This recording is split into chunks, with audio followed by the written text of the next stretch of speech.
আজ প্রকৃতি চারিদিকে এতটাই শান্ত এবং এতটাই মানে স্তব্ধ হয়ে গেছে যেটা বলার মতো না। তবে মানুষ আমরা কি আজও শান্তিতে আছি? তোমরাই বলো।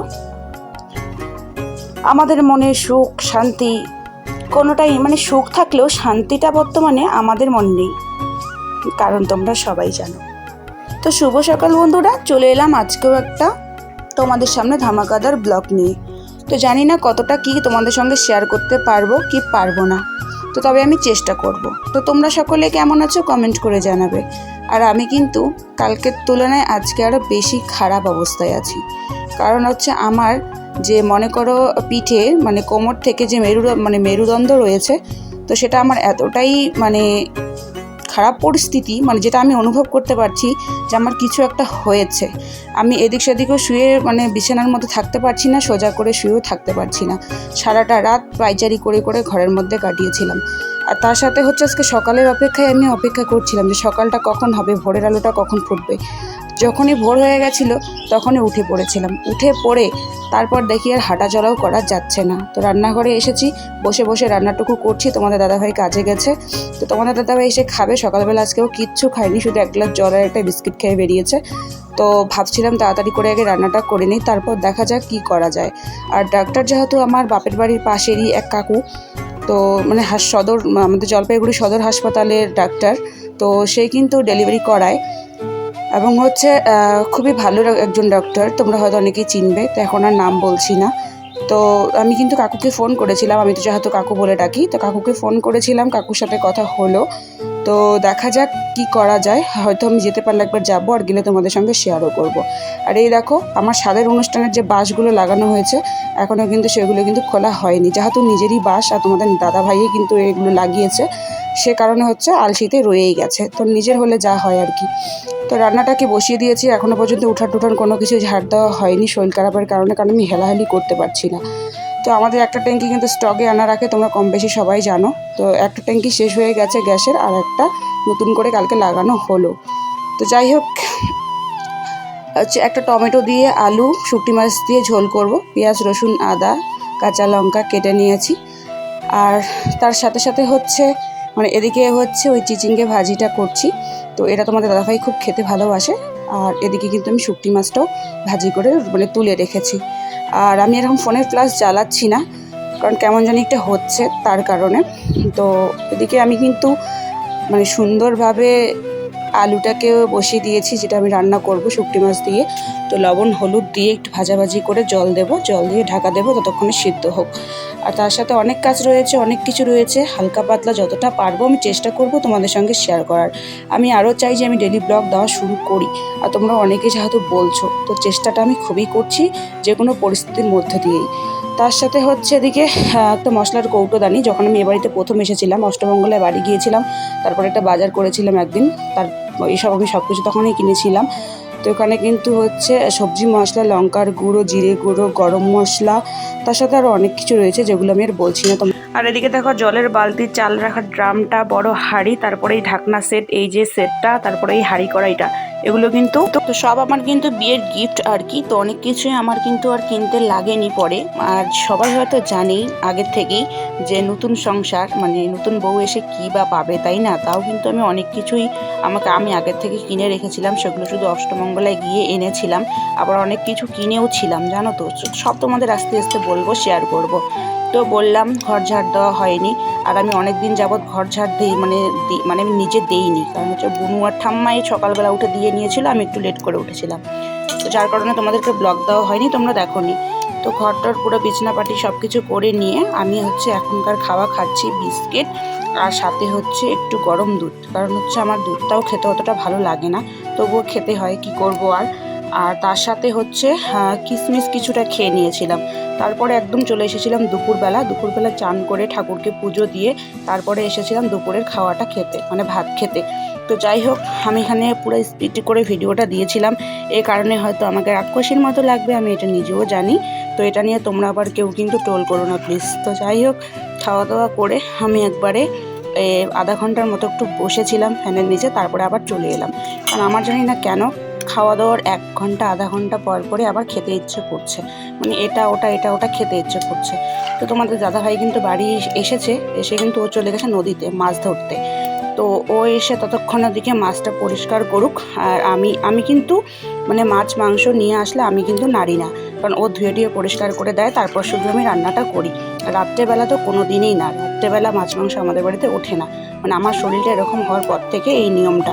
আর আমার থেকে আমার বর কিন্তু বেশি নিয়ম পালন করে, তো এই কারণেই আর কি বলতে গেলে আগের বুড়ো।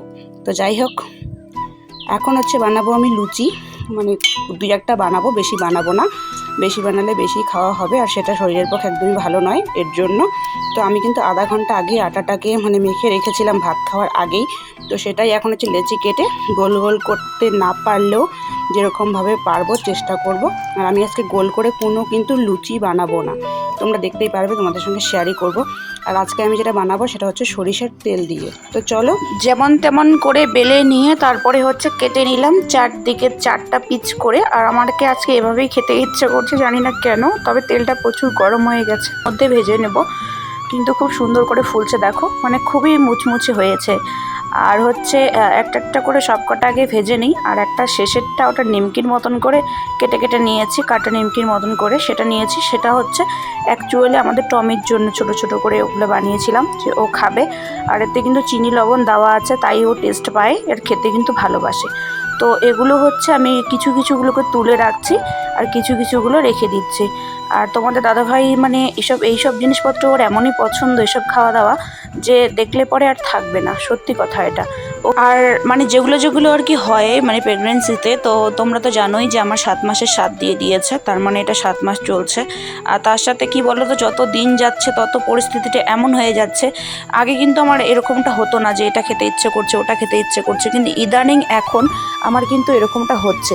আর আগে যতই ডক্টর বলতো যে আধা ঘন্টা 1 ঘন্টা পর পর তুমি হালকা কিছু খাবার খাবে, আর হচ্ছে মানে পেট খালি রাখা যাবে না, তো তত আগে কিন্তু আমার এরকমটা হতোই না, আমার খেতেই ইচ্ছে করতো না। কিন্তু ইদানিং 1 মাস থেকে এমন হয়ে যাচ্ছে যে আমার মনে হয় 10 মিনিট পর পরই খেতে ইচ্ছে করে এটা ওটা। আর তোমরা তো কম বেশি জানো আমার ঘরে সব কিছু টুকিটাকি আনার মানে থাকে, তো যখন যেটা তখন সেটা কিন্তু আমার মানে খেয়েই নেই আর কি। আর যা খাওয়ার খাচ্ছি, মানে কি বলবো, ফলমূল তো একদমই খেতে পারি না আমি, কারণ হচ্ছে আমার সমস্যা হয় ফলমূল খেলে। তো তারপরে কিন্তু হচ্ছে এদিক সেদিকে একটু ঘোরাঘুরি করলাম, ঘোরাঘুরি করতে করতে কিছু ফুল গাছ মরে গেছিলো, সেগুলোকে তুলে দিলাম, সেগুলোকে তুলে দেওয়ার পরে আবারও মানে খেতে বসেছি। তো তখন যে আমি লুচিগুলো বানিয়েছিলাম সেগুলো কিন্তু 2টো খেয়েছি, তারপরে ভাত খেয়েছি, নাহলে গ্যাস হতে পারে। আর যেহেতু আমি কোনো ওষুধ খাচ্ছি না, সেরকম কোনো ওষুধ এখন, আর গ্যাস হলো ওষুধ খেতে পারবো না। তারপরে কিছুক্ষণ রেস্ট করার পরে বাসনপত্র পরিষ্কার টরিষ্কার করে রেখে এখন হচ্ছে আমি ছোলাগুলো কিন্তু কালকে ভিজিয়ে রেখেছি, তোমরা হয়তো ব্লগের মধ্যে দেখেছো। তো কিছু কিছু ছোলাগুলোকে মানে খোসাগুলোকে একটু ফেলে দেবো, তাইলে না ভালো লাগবে, সবগুলো ফেলাবো না। আর একটা জিনিস কি বলো তো, এরকম একটা আমার সুবিধা আছে আমার এবং আমার বরেরও, যখন যেটা আমাদের খেতে ইচ্ছে করে আমরা তখন সেটা বানিয়ে খেয়ে নেই। এরকম তো না যে কারো পারমিশন নিতে লাগবে বা কারো হচ্ছে মানে জবাব নিতে হবে তারপরে রান্নাঘরে ঢুকে ইচ্ছা মতো করে খাবো। আমার সেরকমটা কোনো ব্যাপার না, আমার যখন যেটা ইচ্ছে হয় তখন সেটা আমি বানিয়ে নিজেই খেয়ে নিই, যখন যেটা ইচ্ছে হয় তখন সেটা বরকে বলিও নিয়ে এসে। তো এদিকে কিন্তু আমার ভাতটাও হয়ে গেছে আর দুধটাও জাল দিয়ে নিয়েছি, তার সাথে হচ্ছে ছোলাগুলো যে করবো মানে বানাবো ঘুগনিটা মানে ঘরোয়া পদ্ধতিতে। তো পেঁয়াজ রসুন আর হচ্ছে একটা লাল যাতে একটু কালারটা আসে, তো তার জন্য দিয়েছি টমেটো আর কাঁচা লঙ্কা দিয়েই বানাবো, আর অন্য কিছু সেরকম কিছুই দেবো না। আর তার সাথে হচ্ছে গুঁড়া মশলাটা খাওয়া যাবে না, কারণ আমরা খাই না গুঁড়া মশলা। গুঁড়া মশলা তোমাদের দাদা একদমই পছন্দ করে না, যে কোনো গুঁড়া মশলা হোক না কেন। তো এদিকে দেখো সন্ধ্যাটা কিন্তু ঘনিয়ে এলো, আমি রান্নাটা বসিয়ে দিয়েছি, এবার চিন্তা করছি যে 6টা বেজে গেছে, এবার আমি গরু ঢুকাতে যাব নাকি হচ্ছে এদিকে সন্ধ্যাবাতিটা দেবো, তার সাথে হচ্ছে অনেক কিছু কাপড়গুলো তোমার মানে বাগানের কাপড়গুলো সেগুলো রয়েছে, সেগুলোকে এখন ঘরে ঢুকাতে হবে। জালটা শুকোতে দেওয়া হয়েছে, সেটাও এখনও পাড়ানো হয়নি। তো তোমাদের দাদাভাই মাঠে গেছিলো, একটু মাঠে বলতে হচ্ছে খেলার মাঠে, তো এই কারণে ও জানি না ও কখন বাড়িতে ফিরবে। তো তার কারণে আমি রান্না মানে গ্যাসের লো ফ্লেম করে রেখে দিয়ে এখন হচ্ছে এই কাজগুলো করে নিচ্ছি। তো ভাবছি আমাকে এবার মনে হয় গরু ঢুকাতে যেতে হবে। আর অন্ধকারটা কতটা হচ্ছে আস্তে আস্তে ধীরে ধীরে কতটাই নেমে আসছে সেটা তোমরা হয়তো ভিডিওটা দেখে বুঝতেই পারছো। তো কি করব, একলা বাড়ির একলা মানুষ, যখন কেউ কপালে ভগবান কাউকে পাঠায়নি তো আর কী করা যাবে, তাই না? আর ও একটু মানে অনেকদিন পর আজকে খেলতে গেছিলো শখ করে, সেই অনেকদিন পরই আজকে। তো যাই হোক, ওকে আজকে আমি বাধাও দিইনি, বলেছিলাম তাড়াতাড়ি বাড়ি আসতে, কিন্তু কেন যে এতটা লেট করছে কিছু বুঝতে পারছি না। তো যাই হোক, কতটা পারছি নিজে কিছু করার চেষ্টা করছি। গরু ঢুকানো হয়ে গেছে, গরু ঢুকিয়ে বাড়িতে এলাম, এসে সন্ধ্যা দিলাম। সন্ধ্যা দেওয়ার পরে দেখো আমার কিন্তু রান্না টান্না সব কিছু কমপ্লিট হয়ে গেছে। আর এখন কিন্তু বিশ্বাস করো মানে 7:43 হয়ে গেছে, তো চিন্তা করো একবার। তো আমি তখন যে বানিয়েছিলাম লুচিটা আর ঘুগনিটা এখন একটু নিয়ে খেয়ে নিলাম। খাওয়ার পরে তোমাদের দাদাভাই এসেছিলো বাড়িতে, ওকে ভাত খেতে দিয়েছিলাম। আর এখন দেখি যে 8:10 বাজে। তো যাই হোক, আমি আর এখন আর কিছু খাওয়া দাওয়া করবো না, সারাদিনে অনেক খাওয়া দাওয়া করেছি। আর আজকে আর বাসনপত্র পরিষ্কার করবো না, বাসি সকালে এইসব করবো। তার মধ্যে শরীরটা প্রচণ্ড খারাপ লাগছে, সারাদিন এত কিছু পড়ার পরে না এখন আর কোনো কাজই করতে ইচ্ছে করছে না। তো চলো আজকের মতো ভিডিওটা এখানেই শেষ করছি। ভিডিওটা তোমাদের কেমন লাগলো অবশ্যই কমেন্ট করে জানাবে। আর ভালো লাগলে কী করতে হবে সেটা তোমরা ভালো করেই জানো।